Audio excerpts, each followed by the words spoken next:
yields back. The gentleman from Ohio. Director, the FBI interviewed Joseph Mifsud on February 10th, 2017. In that interview, Mr. Mifsud lied. You point this out on page 193, volume 1. Mifsud denied. Mifsud also falsely stated. In addition, Mifsud omitted. 3 times he lied to the FBI, yet you didn't charge him with the crime. Excuse me, did you say one? I'm sorry, did you say 193? Volume 1, 193. He lied 3 times. You pointed out in the report. Why didn't you charge him with the crime? I can't get into internal deliberations with regard who would or would not be charge a lot of other people for making false statements. Let's remember this. Let's remember this.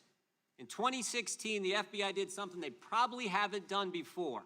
They spied on 2 American citizens associated with a presidential campaign, George Papadopoulos and Carter Page. With Carter Page, they went to the FISA court. They used the now famous dossier as part of the reason they were able to get the warrant and spy on Carter Page for a better part of a year. With Mr. Papadopoulos, they didn't go to the court. They used human sources. All kinds of, from about the moment Papadopoulos joins the Trump campaign, you got all these people all around the world starting to swirl around him. Names like Halper, Downer, Mifsud, Thompson, meeting in Rome, London, all kinds of places. The FBI even sent a lady posing as somebody else, went by the name Azra Turk, even dispatched her to London to spy on Mr. Papadopoulos. In one of these meetings, Mr. Papadopoulos is talking to a foreign diplomat, and he tells the diplomat, Russians have dirt on Clinton. That diplomat then contacts the FBI, and the FBI opens an investigation based on that fact. You point this out on page 1 of the report. July 31st, 2016, they open the investigation based on that piece of information. Diplomat tells Papadopoulos, Papadopoulos tells the diplomat, Russians have dirt on Clinton. Diplomat tells the FBI. What I'm wondering is, who told Papadopoulos? How'd he find out? I can't get into the evidentiary file. Yes, you can, because you wrote about it. You gave us the answer. Page 192 of the report, you tell us who told him. Joseph Mifsud. Joseph Mifsud's a guy who told Papadopoulos, the mysterious professor who lives in Rome and London, teaches in 2 different universities. This is the guy who told Papadopoulos. He's the guy who starts it all. And when the FBI interviews him, he lies 3 times. And yet you don't charge him with a crime. You charge Rick Gates for false statements. You charge Paul Manafort for false statements. You charge Michael Cohen with false statements. You charge Michael Flynn, a 3-star general, with false statements.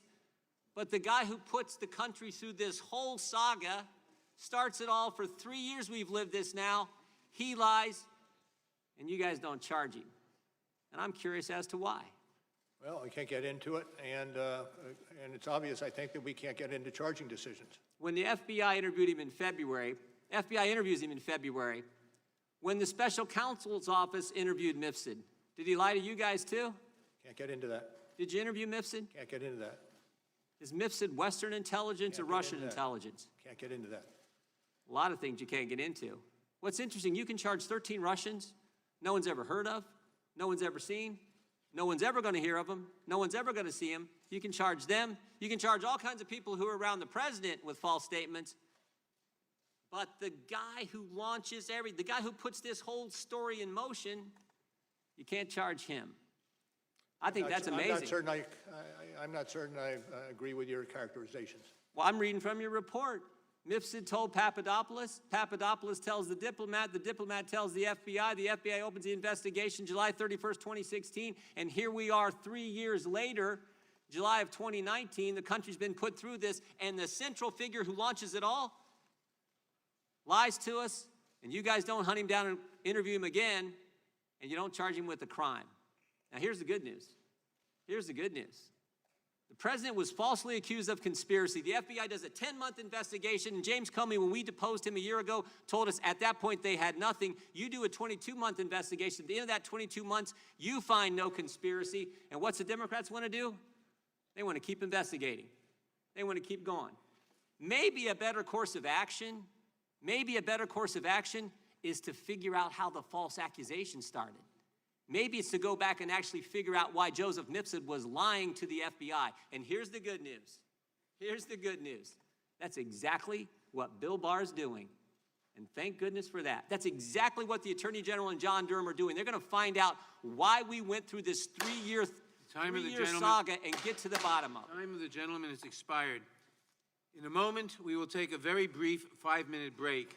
First, I ask everyone in the room to please remain seated and quiet while the witness exits the room. I also want to announce to those in the audience that you may not be guaranteed your seat if you leave the hearing room at this time.